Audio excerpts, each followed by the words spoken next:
क्या करूं इस पानी का? इसमें इतना ज्यादा पानी है कि मछली नहीं पकड़ पा रहा हूँ। 2 दिन से भूखा हूँ मैं। क्या करूं मैं अब? क्या हो गया बगला भाई, परेशान लग रहे हो? हाँ भाई, क्या करूं मैं अब? इस तालाब में बहुत ज्यादा ही पानी है। मैं 2 दिन से भूखा हूँ, एक भी मछली पकड़ में नहीं आई है। क्यों नहीं पकड़ पाया? तुम तो माहिर हो मछली पकड़ने में, फिर क्यों चिंता कर रहे हो? मुझे लगता है इस तालाब में केवल पानी है, मछली तो नजर ही नहीं आ रहा। अरे नहीं नहीं भाई, इस तालाब में बहुत मछली है, मैं अपनी आँखों से देख रहा हूँ। तो फिर तुम मछली क्यों नहीं पकड़ पा रहे हो? मुझे तो लगता है तुम झूठ बोल रहे हो, इस तालाब में मछली है ही नहीं। मैं सच बोल रहा हूँ भाई, इस तालाब में बहुत सारा मछली है। विश्वास नहीं तो जाल फेंक कर देख लो। मुझे तैरना नहीं आता, कैसे जाल लगाऊं? कैसे मछुआरे हो जो तैरना भी नहीं जानते? मछुआरे होकर बोलते हो जाल कैसे लगाऊं? ये जो तुम बोल रहे हो भाई, ये तुम पर शोभा नहीं दे रहा। तुम ठीक कहते हो बबला भाई, पर मैं वास्तव में एक किसान हूँ। इस जाल को ले आने से मछुआरा थोड़ी ना बन जाऊंगा। किसान हो तो फिर तुम जाल लेकर क्यों आए हो? क्या करूं? 2 साल से बारिश न होने के कारण खेती नहीं हुआ। मेरे राज्य का क्रूर राजा हर महीने अनाज या रुपये कुछ भी कर के रूप में ले जाता है। मुझे शुरू से बताओ किसान भाई। तो सुनो बबला भाई, मैं जहाँ रहता हूँ उस गांव का नाम सोनपुर है, जो राजमहल से इतनी दूरी पर है कि गांव से राजमहल और राजमहल से गांव दोनों दिख जाता है। एक दिन की बात है। सुनो सुनो सुनो, सभी गांव वालों ध्यान से सुनो। पता नहीं अब कौन सी परेशानी आन पड़ी है। राजा के आदेशानुसार मैं राजा का सेनापति आज तुम लोगों से ये कहने आया हूँ कि हमारे महाराज ने तुम सभी को अतःशीघ्र राजमहल बुलाए हैं। अब भगवान ही बचाए इस क्रूर राजा से। यदि कोई व्यक्ति राजमहल में उपस्थित नहीं होता है तो वह राजा का अपराधी कहलाएगा, फिर उसे कोई नहीं बचा सकता। इसे तुम आदेश समझो या धमकी? नहीं नहीं सेनापति जी, हम सभी अभी जाएंगे। महाराज की एक एक वाणी सराखों पर, मृत्यु से किसे भय नहीं लगता। हम सभी आ रहे हैं, आप चलिए। समझदार लगते हो, राजा का ऐसा ही प्रजा होना चाहिए, तुम जैसा। धन्यवाद सेनापति जी। मैं जा रहा हूँ, तुम सभी यथाशीघ्र आओ। तुम सभी पिछले 2 महीने से ना तो अनाज और ना ही रुपये दिए हो।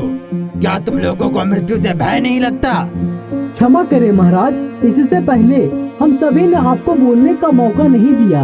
जब तक हमारे घरों में अनाज था, हम सभी ने आपको अनाज दिया, अनाज को बेचकर रुपये दिए। लेकिन अब हमारे घरों में अनाज नहीं है, इसलिए हम सभी आपको कर नहीं दे पा रहे हैं। मैं कुछ नहीं जानता, मुझे बस कर चाहिए। तुम सभी के पास जो कुछ भी है वो सब लेकर आओ।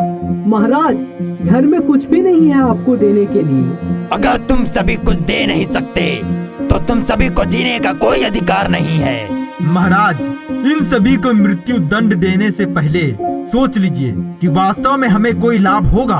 अगर इन सभी को मार दे तो वैसे भी बारिश का मौसम आने वाला है, अनाज तो उपज होगा ही, उसी वक्त सूद समेत सब ले लेंगे। तुम ठीक ही कहते हो।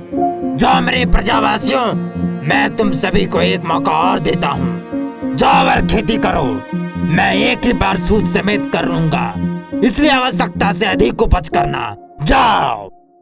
राजा के आदेशानुसार सभी गांववासी अपने अपने घर चले जाते हैं। देखो भाई लोग, इस बार हम सभी को अत्यधिक अनाज उपज करना होगा, अन्यथा खाने को भी तरस जाएंगे हम लोग। लेकिन उपज के लिए उतना जमीन भी तो होना चाहिए जो हम लोगों के पास नहीं है। हाँ, तुम ठीक कहते हो, लेकिन इस समस्या से निकलने के लिए कुछ तो कारण होगा। सब समाधान हो जाएगा, काफी रात हो गई है, चलो अब सोते हैं। सभी लोग सो जाते हैं। सुबह होते ही गांव के लोग खेतों की तरफ हाथों में कोड़ी कुदाल लेकर निकल पड़ते हैं। सभी लोग मिट्टी कोड़ खेतों को तैयार करते हैं और बुआई के लिए बीज लेने के लिए मार्केट पहुंचते हैं। अगर मैं इस जाल को ले लूं तो मैं उस तालाब से मछली पकड़कर बेच सकता हूं। इससे सारा समस्या खत्म हो जाएगा। क्या इस जाल में मछली फंसेगा? हाँ, ये मछली देखो, सभी इसी जाल का कमाल है बेटा। एक बार लगाओ और बार बार कमाओ। ठीक है, तो फिर दे दो एक जाल। ये लो जाल बेटा। अब मैं सबसे पहले बीज बोआता हूँ, फिर जाल से मछली पकड़ूंगा। लेकिन मैं तो कभी मछली पकड़ा ही नहीं हूँ। चलो अब वही देखा जाएगा। इस तरह से मैं यहाँ जाल लेकर आ गया। सच में तुम्हारे और तुम्हारे गांव वालों के साथ कुछ अच्छा नहीं हुआ। इसलिए तो मैं कुछ अलग कर सबका समस्या सुलझाना चाहता हूँ, लेकिन मुझे मछली पकड़ना ही नहीं आता। अब मैं क्या करूँ बगुला भाई? तो ऐसी बात है। मैं तुम्हारी मदद करने के लिए तो तैयार हूँ, पर एक शर्त पर। अगर तुम मुझे खाने के लिए मछली दोगे। हाँ हाँ बगुला भाई, जरूर दूंगा। मेहनत का फल हर किसी को मिलता है। ठीक है, तो फिर तुम मुझे ये जाल का एक छोर पकड़ा दो। मैं इसे इस ओर से उस ओर ले जाऊंगा, फिर इसमें मछली फंस जाएगी। बगुला जाल का एक छोर पकड़कर पानी के चारों तरफ जाल फैला देता है। कुछ देर बाद जाल में अच्छा खासा मछली फंस जाता है। अरे बगुला भाई, जाल में तो मछली फंस गया है। हाँ मछुआरा भाई, मैं भी देख रहा हूँ। अब इसे जल्दी से खींच लो। अभी तो तुम मुझे किसान बोल रहा था और अब मछुआरा। हाँ, क्योंकि अब तुम मछुआरा भी बन चुके हो, इसलिए मैं तुम्हें मछुआरा भी बोलूंगा। तुम्हें नहीं लगता कि हम दोनों एक अच्छा दोस्त बन सकते हैं? क्योंकि हम दोनों को एक दूसरे के लिए आगे भी आवश्यकता पड़ेगी। हाँ, तुम ठीक कहते हो भाई। चलो तो फिर आज से हम दोनों दोस्त हुए। तो चलो मेरे दोस्त, जाल खींचते हैं। इस तरह मछुआरा और बगुला में एक गहरी दोस्ती हो गई।